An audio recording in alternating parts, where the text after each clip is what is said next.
Pengertian halal bihalal. Bagi masyarakat Indonesia, Idul Fitri dan halal bihalal bagaikan dua sisi mata uang yang tidak bisa terpisahkan. Hari Raya Idul Fitri merupakan perayaan tahunan yang bersifat syar'i, dalam artian bahwa eksistensinya memang ditetapkan oleh syariat. Dalam Kamus Besar Bahasa Indonesia, halal bihalal diartikan sebagai hal maaf memaafkan karena menunaikan ibadah puasa Ramadan. Biasanya diadakan di sebuah tempat oleh sekelompok orang.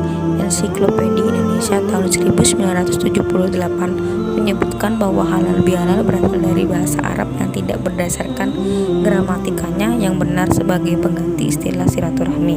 Pada perkembangannya, kegiatan ini ditiru oleh ormas-ormas Islam dengan nama halal bihalal. Kemudian ditiru juga oleh instansi-instansi tertentu. Kegiatan ini mulai ramai berkembang setelah pasca kemerdekaan Republik Indonesia, dan biasanya dilakukan tidak hanya pada tanggal 1 Syawal saja, melainkan juga pada hari-hari berikutnya yang masih hangat dengan nuansa Idul Fitri. Rasulullah juga menyabdakan yang artinya tidak ada dosa yang pelakunya lebih layak untuk disegerakan hukumannya di dunia dan di akhirat daripada berbuat zalim dan memutuskan tali persaudaraan. Hadis riwayat Ahmad dan Al-Tirmizi. Halal bihalal adalah salah satu bukti keluasan ajaran Islam dalam implementasi nilai-nilai universalitasnya.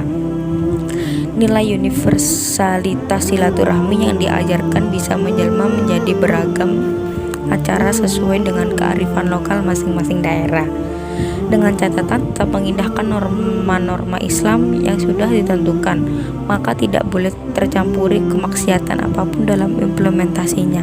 Istilah halal bihalal. Secara umum, pengertian halal bihalal adalah acara silaturahmi yang dilaksanakan setelah menunaikan ibadah puasa Ramadan dengan kegiatan inti saling bermaaf-maafan yang diselingi ceramah agama. Secara historis, istilah halal bihalal digagas oleh Kiai Wahab, salah satu seorang ulama perintis Nahdlatul Ulama yang ditawarkan kepada Bung Karno dalam rangka rekonsiliasi para elit di tengah konflik yang sedang melanda bangsa Indonesia di tahun 1948. Tujuannya adalah agar mereka mau berkumpul, saling memaaf-maafkan dan menyatukan pandangan dalam berbangsa dan bernegara. Halal bihalal memang bukanlah syariat Islam, tapi memang kearifan lokal dalam bidang muamalah. Kegiatan ini merupakan hasil kreativitas bangsa Indonesia, baik sisi penamaannya maupun cara pelaksanaannya. Halal bihalal bisa dilakukan di mana-mana, mulai dari perkampungan, perkotaan, sekolahan, perkuliahan, bahkan sampai di perkantoran. Sejarah halal bihalal. Konon kegiatan silaturahmi setelah sholat Idul Fitri mula-mula digelar oleh Kanjeng Gusti Pangeran Adipati Arya Mangkunegara I yang masyhur dijuluki Pangeran Sumbernyamo pada sekitar tahun 1770-an. Pada pertengahan bulan Ramadan 1948, Bung Karno memanggil Kiai Haji Wahab Hasbullah ke Istana Negara untuk dimintai pendapat dan sarannya terkait situasi politik Indonesia yang tidak sehat.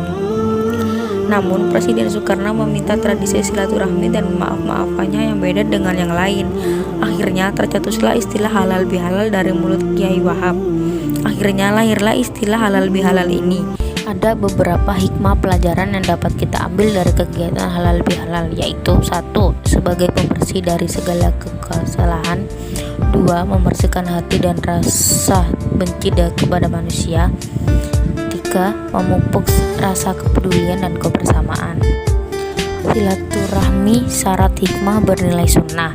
Acara halal bihalal sesungguhnya adalah kegiatan silaturahmi yang merupakan perkara muamalah atau sosial yang mengatur hubungan antara pribadi manusia, meskipun pelaksanaannya dikaitkan dengan Hari Raya Idul Fitri. Jadi secara hukum Islam halal bihalal dihalalkan karena tidak ada satu dalil pun yang melarangnya. Bahkan halal bihalal mengandung banyak hikmah di dalamnya sehingga mempunyai nilai kebaikan atau berpahala jika dilaksanakan.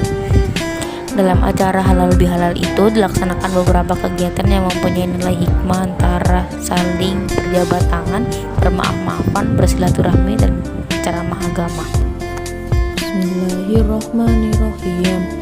Innamal mu'minuna ikhwatun fa aslihu baina akhwaikum wattaqullaha la'allakum turhamun, yang artinya sesungguhnya orang-orang mukmin itu bersaudara, Karena itu, damaikanlah antara kedua saudaramu yang berselisih dan bertakwalah kepada Allah agar kamu mendapatkan rahmat. Quran Surat Al-Hujurat ayat 10.